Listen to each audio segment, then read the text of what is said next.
Technology में आपका स्वागत है। तो चलिए आज के वीडियो हम जानने वाले हैं कि लेथायरिज्म क्या होता है और ये कैसे हमारे सीएनएस को अफेक्ट करता है, हमारे लोअर लिम्ब को अफेक्ट करता है। ठीक है, तो चलिए जानते हैं कि लेथायरिज्म क्या होती है। तो उसके पहले आप इंट्रोडक्शन देख लीजिए कि लेथायरिज्म क्या होती है। लेथायरिज्म क्या होती है? एक न्यूरोलॉजिकल डिसऑर्डर होती है जो हमारे सीएनएस को अफेक्ट करती है, सीएनएस में प्रॉब्लम काज करती है। जिससे क्या होती है, सीएनएस में प्रॉब्लम होगा तो जानते हैं सीएनएस से नर्व निकली होती है।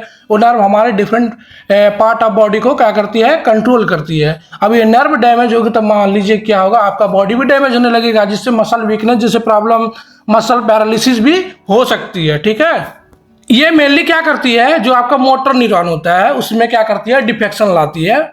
ठीक है, प्रॉब्लम लाती है। मेनली कितने न्यूरॉन होते हैं? दो तरह के होते हैं। क्या होते हैं? सेंसरी और मोटर। ठीक है, ये मेनली क्या करती है, मोटर न्यूरॉन में प्रॉब्लम काज करती है, जिससे क्या होती है, मसल वीकनेस या ज्यादातर क्या हो सकता है, मसल पैरालिसिस भी हो सकता है। ठीक है, ये लेथायरिज्म मेनली जो होता है गरीब लोगों में देखा जा रहा था, क्योंकि गरीब लोग क्या करते थे, बहुत पहले के समय में एक प्लांट हुआ करता था, अभी भी होगा। ठीक है, जिसका नाम होता है लेथायरस। उस लेथायरस प्लांट के जो लेग्यूम्स होते हैं, जो मटर होते हैं, उनका प्रयोग करके वो क्या करते थे, अपना पकवान बना रहे थे खाने के लिए, जो बहुत सस्ते में बन जा रहा था। ठीक है, तो उसका ज्यादा कंज्यूम कर रहे थे, बहुत ज्यादा खा रहे थे, जिसकी वजह से उनमें एक लेथायरिज्म डिसऑर्डर हो गया। ठीक है, अब चलिए जान लेते हैं कि ये कितने टाइप के होते हैं। ये मेनली जो होता है 3 टाइप के होते हैं। पहला न्यूरो लेथायरिज्म, दूसरा ऑस्टियो लेथायरिज्म, तीसरा एंजियो लेथायरिज्म। चलिए अब एक एक करके इन तीनों के बारे में बात कर लेते हैं, क्या होती है, कैसे होती है, किसकी वजह से होती है।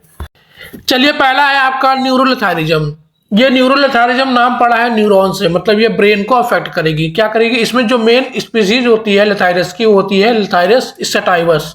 ये प्लांट होती है जो क्या करती है, हमारे ब्रेन में क्या करती है, डैमेज करती है। ब्रेन न्यूरॉन जो मोटर न्यूरॉन होते हैं उनको डैमेज करती है, जिससे वजह से क्या होती है, न्यूरो लेथायरिज्म होती है। ठीक है, और जो आपकी सैटाइवस प्लांट है, जो लेथायरस सैटाइवस प्लांट है, उसको और नाम से भी जानते हैं। क्या क्या नाम कहते हैं? ग्रास पी भी कहते हैं, चिकलिंग पी भी कहते हैं, केसरी दाल भी कहते हैं और आलमोटा भी कहते हैं। ठीक है, तो चलिए जान लेते हैं कि इसके पीछे का जो काज क्या है। वो काज है न्यूरोटॉक्सिन ODAP, जिसका फुल फॉर्म होता है ऑक्सैलिक डायमिनो प्रोपियोनिक एसिड, जिसका स्ट्रक्चर आप देख सकते हैं, 2 अमीन ग्रुप है और 2 कार्बोक्सिलिक ग्रुप है। ठीक है, यही न्यूरोटॉक्सिन बनता है जो हमारे ब्रेन को क्या करता है, अफेक्ट करता है, मोटर न्यूरॉन को अफेक्ट करता है, जिससे क्या होती है, न्यूरो लेथायरिज्म जैसी प्रॉब्लम काज होती है। ठीक है, अब चलते हैं अगला जानते हैं, जिसे कहते हैं ऑस्टियो लेथायरिज्म।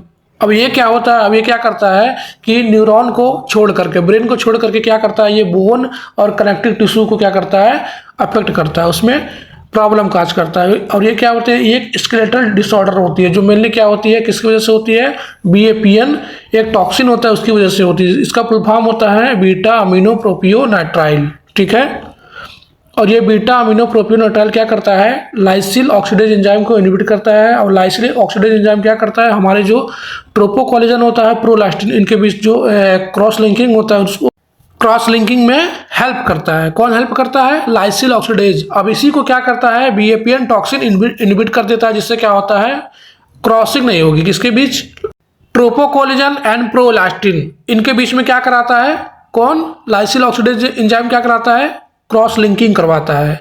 जब इसी एंजाइम को इनहिबिट कर दिया जाएगा बाय BAPN टॉक्सिन, जिसकी वजह से क्या होगा कि ट्रोपोकोलेजन और प्रोलास्टिन के बीच क्रॉस लिंकिंग नहीं होगा, जिसकी वजह से हमारा जो स्केलेटल मसल होगा, कनेक्टिव टिश्यू होगा, उसको अफेक्ट पहुंचेगा, जिससे आपका पैरालिसिस भी हो सकती है। जो लोअर लिम्ब होते हैं उसमें कुछ डिफेक्शन आ सकते हैं।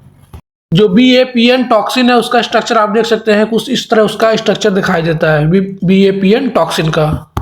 चलिए जान लेते हैं लास्ट वाला, जिसे कहते हैं एंजियो लेथायरिज्म। ये मेनली जो होती है किसकी वजह से होती है, ये भी जो होती है BAPN टॉक्सिन की वजह से होती है। इसका फुल फॉर्म होता है बीटा अमीनो प्रोपियोनाइट्राइल। ठीक है, जिसका स्ट्रक्चर आप देख सकते हैं। और ये जो होती है मेनली ब्लड वेसल्स में जो प्रेजेंट कोलेजन होती है उसमें प्रॉब्लम काज करती है। ये भी क्या करती है, कोलेजन में प्रॉब्लम काज करती है, जिससे क्रॉस लिंकिंग नहीं होगा, जिससे क्या होगी, मसल वीकनेस होगी, मसल पैरालिसिस भी हो सकती है। ठीक है, तो ये रहा आपका तीनों डिफाइन कर दिया गया। ठीक है।